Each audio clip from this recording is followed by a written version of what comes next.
How's it going, everybody? Shouldn't got me here to pump out another one. I know, 3 in one day. That's fucking crazy. But hey, we said we were going to try and pump out the fucking numbers. And again, we're a little bit on some downtime from the One Piece content, other than the episode that comes out tomorrow. But in the meantime, Twitch is an absolute fucking cesspool of degenerate fucking hypocrites. So TwitchCon just happened recently, and I think it's still going on, I should say. And one of their more prominent streamers, Emiru, just got fucking attacked by a, you could say stalker, or you could just say a horrible human being. Just make it simple, right? Yeah, and there's multiple things that we can kind of go over with this. I have a few clips, and part of it's going to be from Nuxanor. I know some people hate the Blue Jew, but you know, we're over here bringing the news that people don't want to talk about and not being discriminatory in any way. If you're doing bad shit, we'll talk about it. If you're doing good shit, hey, we'll praise it. But if you're going to be hiding stuff and lying about what's gone on, we will definitely be bringing it to light. I know I took off my glasses so I can actually fucking read this shit a little better, but seemingly the thing that happened at TwitchCon is honestly a very terrifying moment, because the fact that Twitch didn't take safety really that seriously. If you think about it, if this is happening, and I mean, what better way to just talk about it other than just jumping right into it. So here we have ourselves the clip. It's pretty fucked up to see, but you know, we got to go over what's actually happening, man.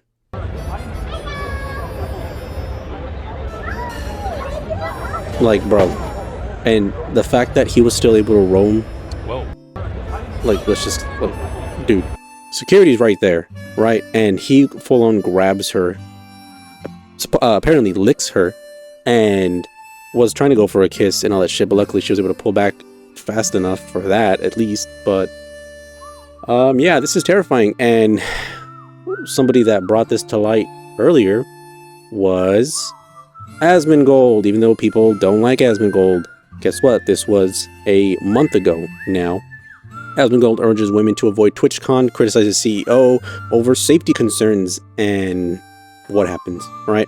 They were calling him, oh my god, they were saying he's victim blaming and other things like that, but it's just like, really? When you have people like Valkyrie and QT Cinderella dropping out, same thing, over fear of safety. Yeah, it's very telling on the culture that Twitch has seemingly enabled and not done any kind of way to ban, stop, persecute any of these people. It's crazy that we're living in this time where your safety really isn't accounted for. And as we see here with some other statements, right? He was all, look, here's another image of him roaming the con just after he did all that shit. So it's just like, dude, really? And the sad part is, because Emiru she's very non-confrontational. She might not sue, but it's just like, come on, please do this. Like, I get it, you like Twitch, you get your money from there, but the parasocial relation that they got going on with this fucking site, where so many people feel the need to be like, well, because I'm a tier 3 sub, I feel like, you know, you owe me something, or I deserve, you know, a date or a kiss or more from some of these fucking weirdos, right? I'm sure all of them, they see an attractive woman, they're like, oh, I want to sleep with her. I donated over $1,000, you know, she's got to be, you know, into me. Come on, guys. Bro, it's just sickening. And again, we just talked about her a little bit with the Hassan video, but here you go, another example of Twitch just not cracking down on these fucking weirdos, which we know fucking exist in so many of these communities, is just insane, right?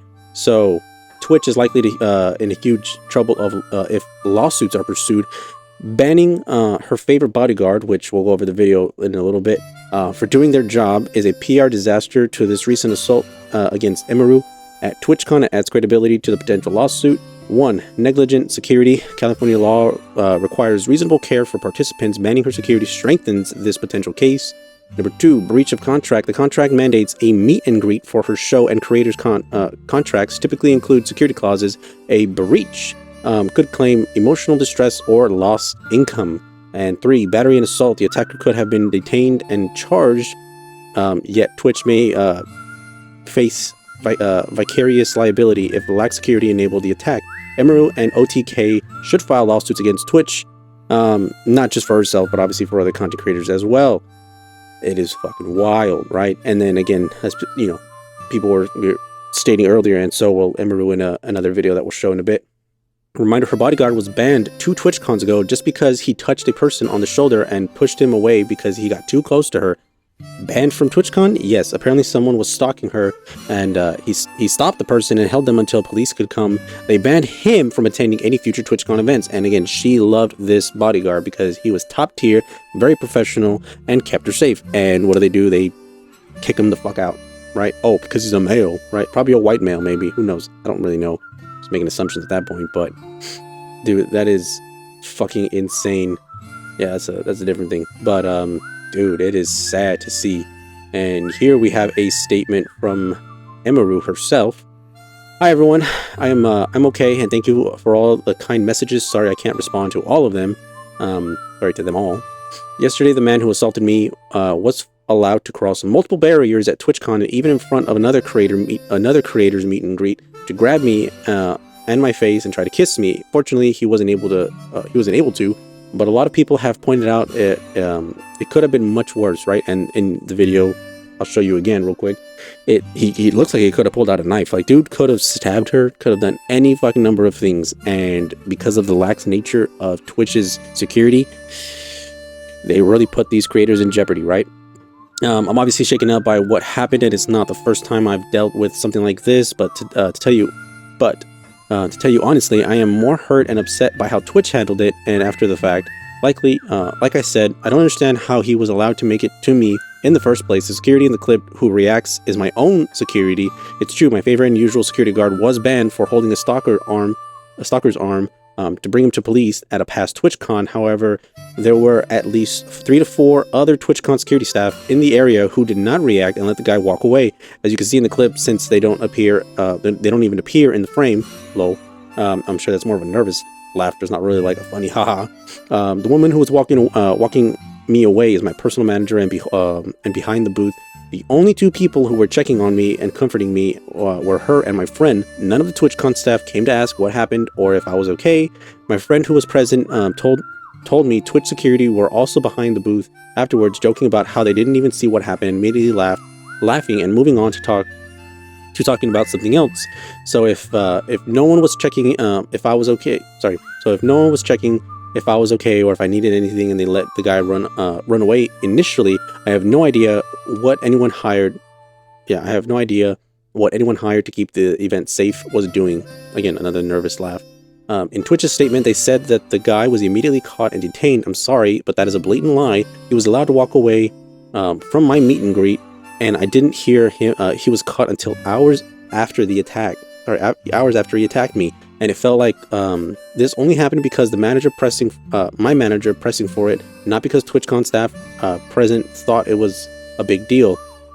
I have a lot more I want to say, but I will say it on stream later today instead of writing a book on here. Thank you guys again. Sorry y'all had to see that. This is definitely my last TwitchCon, and it saddens me to say, as a 10-year off and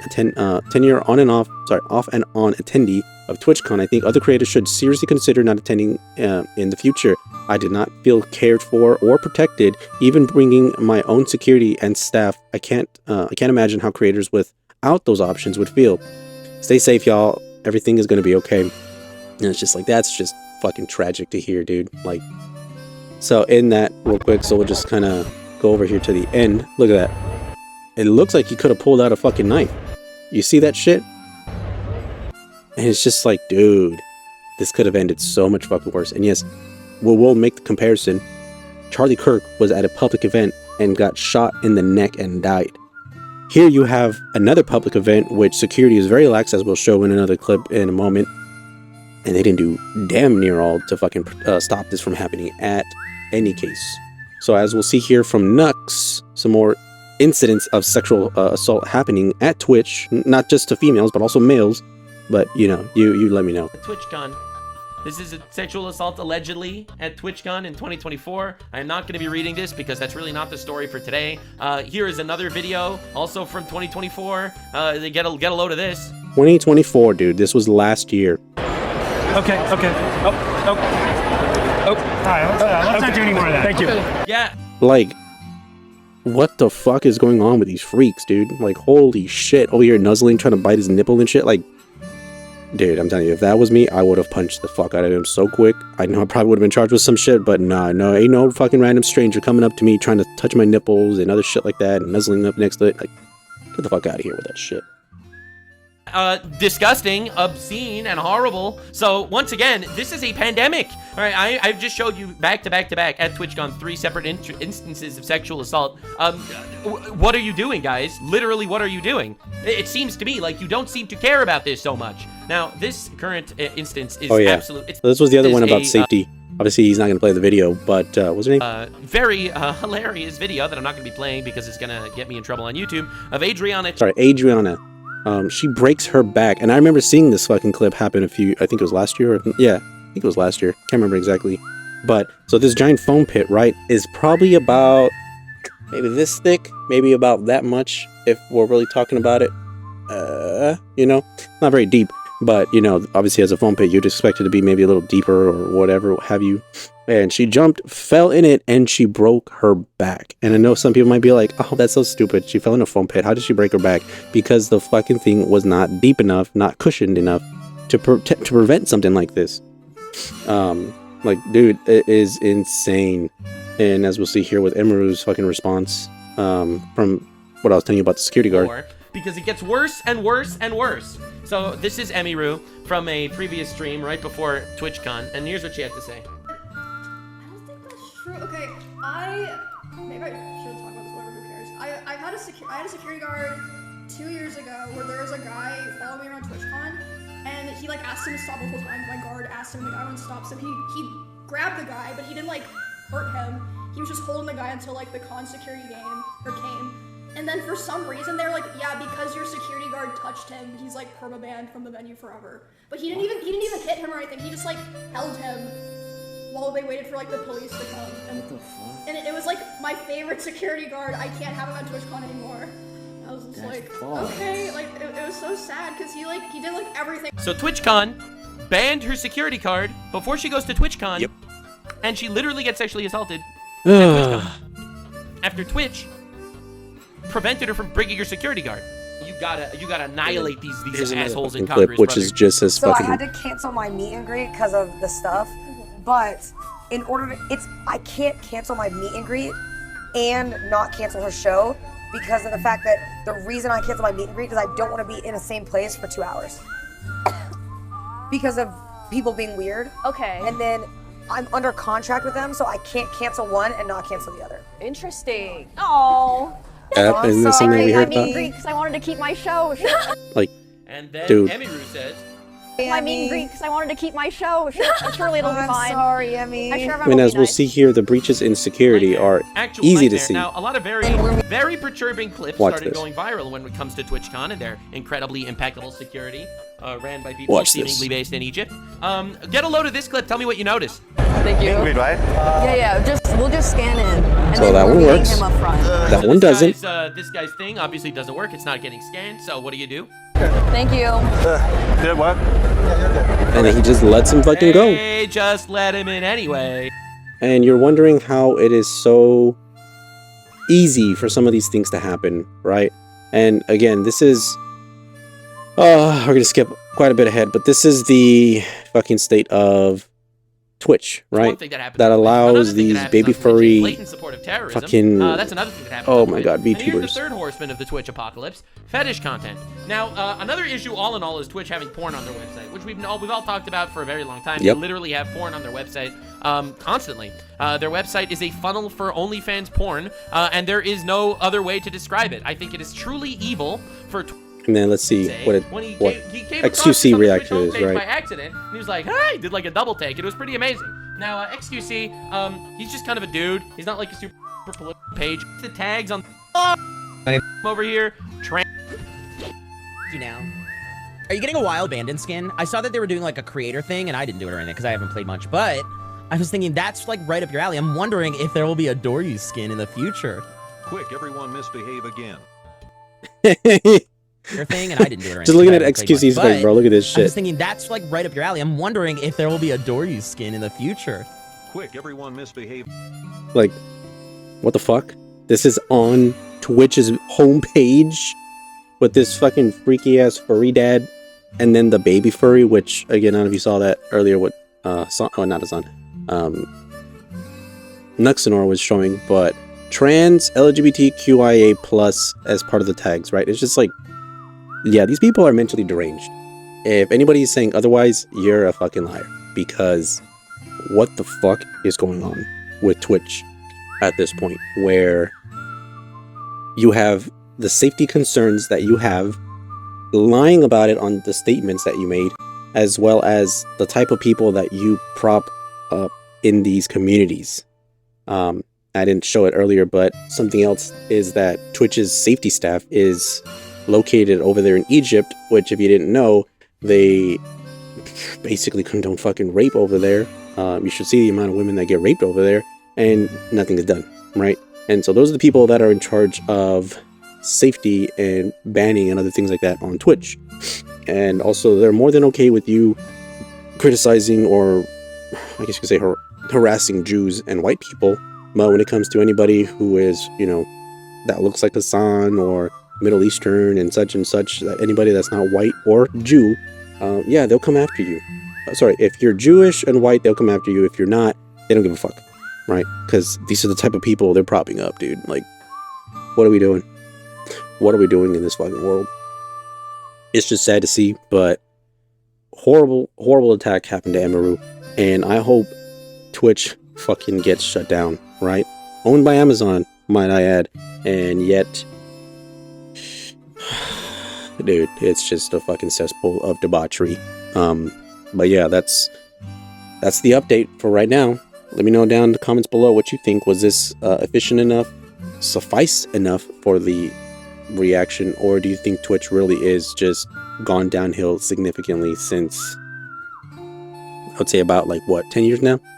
I mean, fuck, we had those whole hot tub streams, and obviously the women kind of trying to find ways to wiggle around the oh my god, what is it called, the rules and regulations, whatever, the policies and shit. And now you have people clearly unsafe and getting attacked at TwitchCon. Like, I don't know, man, it's pretty fucked up there now. But with that being said, hey, Shinigami signing out. Let me know what you think. Like, dislike, whatever the fuck, comment. Greatly appreciated. With that being said, I will see y'all next time. Have a good night, good evening, and good morning. This is Shinigami signing out. Bye.